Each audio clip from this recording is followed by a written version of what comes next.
To stay updated, subscribe to TJA Academy.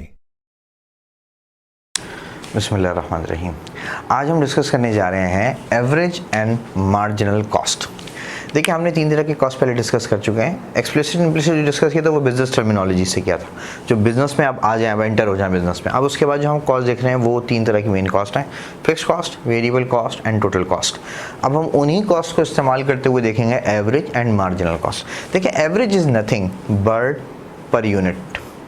Average productivity का मतलब productivity per unit. Average revenue का मतलब revenue per unit of output या per unit of sales, जो भी आप कह लें। ठीक है, इसी तरह जब हम कॉस्ट की बात करेंगे तो कॉस्ट पर यूनिट जब लेके आएंगे तो वो कौन सी कॉस्ट कहलाएगी? Average cost. अब सवाल ये कौन सी कॉस्ट पर यूनिट लेके आ रहे हैं। अगर फॉर एग्जांपल ये आपके पास है फिक्स्ड कॉस्ट और मैं उसको डिवाइड कर दूं आउटपुट से कि फिक्स कॉस्ट जितनी भी है अगर पर यूनिट लगाऊं तो कितनी है, तो ये आपके पास कहलाएगी एवरेज फिक्स्ड कॉस्ट। इस तरह अगर वेरिएबल कॉस्ट को डिवाइड कर दूं क्यू से तो ये आपके पास कहलाएगी एवरेज वेरिएबल कॉस्ट। अगर टोटल कॉस्ट को डिवाइड कर दूं क्यू से तो ये आपके पास कहलाएगा एवरेज टोटल कॉस्ट। और आपको पता है मार्जिनल कहते हैं चेंज को, और हम इसी तरह मार्जिनल प्रोडक्टिविटी और मार्जिनल यूटिलिटी इन सब में देख चुके हैं कि जब हम मार्जिनल की बात करते हैं तो टोटल के चेंज की बात करते हैं। Change in total cost due to change in output. जब हम इसको देखेंगे तो ये हमारे पास कहलाएगा क्या? Marginal cost. ये तो थे फॉर्मूले एवरेज फिक्स कॉस्ट के, एवरेज वेरिएबल कॉस्ट के, एवरेज टोटल कॉस्ट और एवरेज मार्जिनल कॉस्ट। इन्हीं फार्मूलाज को अगर हम यहाँ पर अप्लाई करते हैं तो हमें क्या बिहेवियर नज़र आता है, फिर हम उसकी ग्राफिकल रिप्रेजेंटेशन देखते हैं। अच्छा, तो ये आपके पास चार्ट है। फॉर एग्जांपल देखें, ये जैसे वैल्यूज़ गिवन है और यहाँ पर आपके पास फिक्स एवरेज वेरिएबल के फार्मूलाज है। ये फार्मूला अगर हम इस पर अप्लाई करते हैं तो ये एज आपके पास चार्ट बन जाएगा। देख लें, जैसे फॉर एग्जांपल टोटल कॉस्ट है तो फिक्स कॉस्ट और वेरिएबल कॉस्ट को ऐड करते हैं, टोटल कॉस्ट आपके पास आ जाएगा। इसी तरह एवरेज फिक्स्ड कॉस्ट है, एवरेज फिक्स्ड कॉस्ट का मतलब fix cost divide by output, ये आपके पास आंसर आ जाएगा। Variable cost divide by output, ये आपके पास आंसर आ जाएगा। इस तरह एवरेज टोटल कॉस्ट का मतलब है टोटल कॉस्ट को आप आउटपुट से डिवाइड करते हैं तो ये आपके पास आंसर आ जाएगा। अब रहेगा मार्जिनल कॉस्ट। देखिए, मार्जिनल कॉस्ट क्या is nothing but change in total cost due to change in output. कुछ बुक्स में ऐसा भी लिखा होता है कि चेंज इन वेरिएबल कॉस्ट, क्योंकि असल में टोटल कॉस्ट में जो चेंज आता है वो वेरिएबल कॉस्ट की वजह से ही आता है, और फिक्स कॉस्ट तो क्योंकि फिक्स होती है, तो जो वेरिएबल कॉस्ट का चेंज है वही टोटल कॉस्ट का चेंज है। कहीं कुछ बुक्स में ऐसा भी मिलता है और कहीं ये डायरेक्ट भी लिखा हुआ होता है, तो दोनों चीज़ें सही हैं। हम यहाँ पर तो इसी फॉर्मूले को अप्लाई कर देंगे। जैसे चेंज इन टोटल कॉस्ट, यानी टोटल कॉस्ट में कितना चेंज आ रहा है, इससे पहले 0 था तो डायरेक्ट 180 का कॉस्ट का चेंज आया और आउटपुट में 10 का चेंज आया, यानी 180 divide by 10 change in total cost due to change in output. कितना है? 10 यूनिट्स का। अगर इसे डिवाइड करोगे उसका आंसर आ जाएगा 18 आंसर आ जाएगा। इसी तरीके से चेंज निकालते रहे और आउटपुट के चेंज से उसको डिवाइड करते हैं तो आपके पास ये इस तरह का एक कॉलम फिल हो जाएगा। तो ये तो था अगर आप टेबुलर फॉर्म में इन चीज़ों को फिल करने की कोशिश करें। तो अब हम इसका ग्राफिकल एनालिसिस पे जाते हैं। ठीक है, अच्छा, ये जहन में रखिएगा, ये सारे कॉस्ट जो कर्व हम बना रहे हैं ये सब हमने रिलेट किया है किससे? टोटल प्रोडक्टिविटी से। और total productivity law of variable proportion का हिस्सा था, और वो concept law of variable proportion concept है शॉर्ट रन का। तो ये सारे जो कॉस्ट कर्व हम इस वक्त हम देख रहे हैं, ये हम देख रहे हैं in context of short run. और जो चीज़ें वहाँ हमने एज्यूम की थी वही चीज़ें हमने यहाँ एज्यूम करनी पड़ेंगी। जैसे हमारा टेक्नोलॉजी हमने कहा था फिक्स है, तो यहाँ भी हम टेक्नोलॉजी फिक्स करके ही बात करेंगे। Variable cost, total cost, marginal cost. अगर आप वो लास्ट चार्ट अगर आपने पूरा कर लिया है और आप उसको देखें तो आपने देखा होगा कि फिक्स कॉस्ट क्योंकि फिक्स्ड है, जैसे जैसे आउटपुट बढ़ता चला जा रहा है इस रेशियो में गौर से देखें, डिनोमिनेटर बढ़ता चला जा रहा है जबकि न्यूमरेटर पे कोई फ़र्क नहीं पड़ रहा।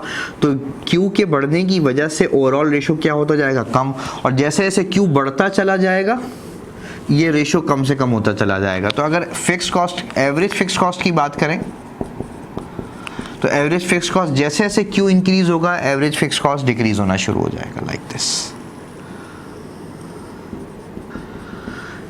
स्लोप ज़्यादा बना दिया है, इससे कम भी बना दे, कोई फ़र्क नहीं पड़ता।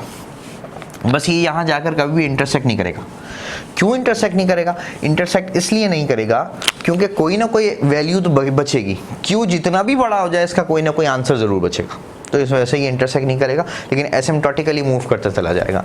एसिम्प्टोटिकली मीन्स कि ये वाई एक्सेस की तरफ मूव तो करेगा लेकिन कभी भी जाके इसको इंटरसेक्ट नहीं करेगा। अब वेरिएबल कॉस्ट, अगर आप वेरिएबल कॉस्ट को चार्ट में देखें या आप उसको एक्सेल में चार्ट कंप्लीट करके ड्रॉ करें तो आपको वेरिएबल कॉस्ट शुरू में डिक्रीज होता हुआ नजर आएगा और फिर एक खास पॉइंट के बाद इंक्रीज होना शुरू हो जाएगा। ये आपके पास होगा एवरेज वेरिएबल कॉस्ट। बिल्कुल यही बिहेवियर, क्योंकि जो शेप वेरिएबल कॉस्ट का है वही शेप टोटल कॉस्ट का है, जो हम भी इससे पहले वाली उसमें देख चुके हैं कि वेरिएबल कॉस्ट में फिक्स कॉस्ट ऐड करें टोटल कॉस्ट बन जाता है। टोटल कॉस्ट की शेप वही होती है जो वेरिएबल कॉस्ट की है। तो इसी तरीके से जब वेरिएबल कॉस्ट का एवरेज ऐसा है तो टोटल कॉस्ट का भी एवरेज ऐसा ही होगा।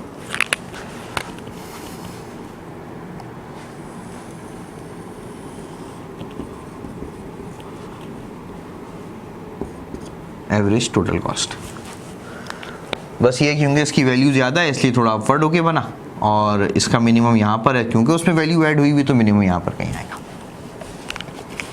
अच्छा, एक चीज़ गौर करें, जब आपने वेरिएबल कॉस्ट और टोटल कॉस्ट को देखा था,